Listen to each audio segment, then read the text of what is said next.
प्रधानमन्त्रीज्यू, विषय योजना समावेश गरिदिनु हुन। प्युठान जिल्लाका निम्न बमोजिमका अत्यावश्यक योजनाहरू आर्थिक वर्ष 2082-83 को बजेट कार्यक्रममा समावेश गरिदिनु हुन हार्दिक अनुरोध गर्दछु। विशेष ध्यान आकर्षण। भालुवाङ प्युठान मोटर बाटो। प्रदेश राजधानी देउखुरी उपत्यका भालुवाङबाट प्युठान सदरमुकाम जोड्ने यस ऐतिहासिक मोटर बाटोलाई भालुवाङ, चकचके, भिङ्ग्री, लिबाङ, दारबोट बनाइएको र बिगारिएको छ।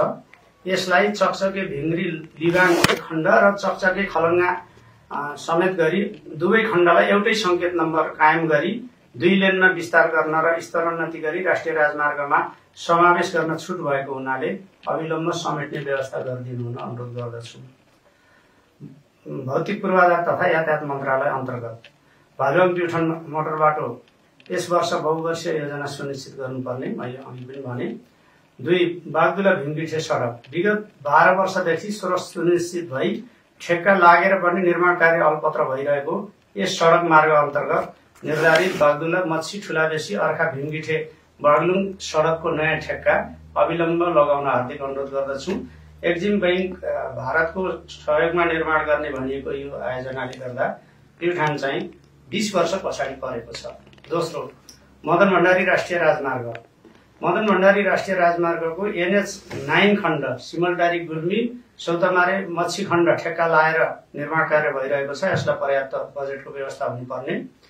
पोखुङ्गा बागदुला खण्डको वातावरणीय प्रभाव मूल्याङ्कन EIA भइसकेकोले ठेक्का लगाउनु पर्ने। यस खण्डलाई बागदुला, बडहर, सारीबाङ हुँदै खैरा गाँजेरी स्थित पक्की पुलसम्म झिमुर्क नदीको बायाँ तर्फबाट DPR गरी ठेक्का लगाएर लिङ्क रोड निर्माण गर्न अनुरोध गर्दछु। साथै मच्छीबाट पिँडाल्ने छातीपाटा, राताटारी, कुटीचौर, दम्ती, बिजुवार, बेलुवासम्मको खण्डमा यसै राजमार्गलाई लिङ्क रोडका रूपमा DPR गरी ठेक्का लगाउनु पर्ने।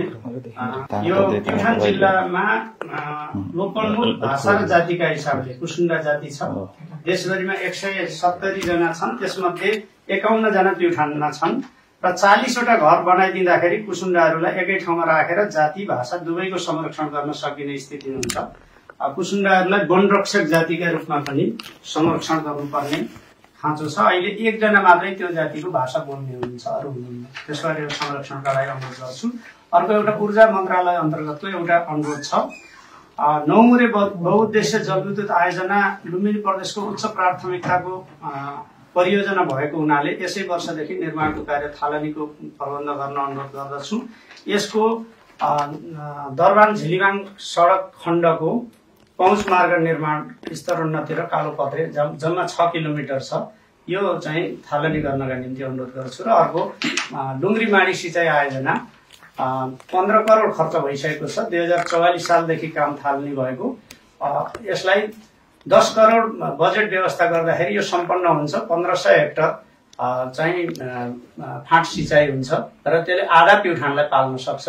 यो आयोजनालाई यस वर्ष थालनी गर्नका निम्ति सम्माननीय प्रधानमन्त्रीज्यूसँग अनुरोध गर्न चाहन्छु।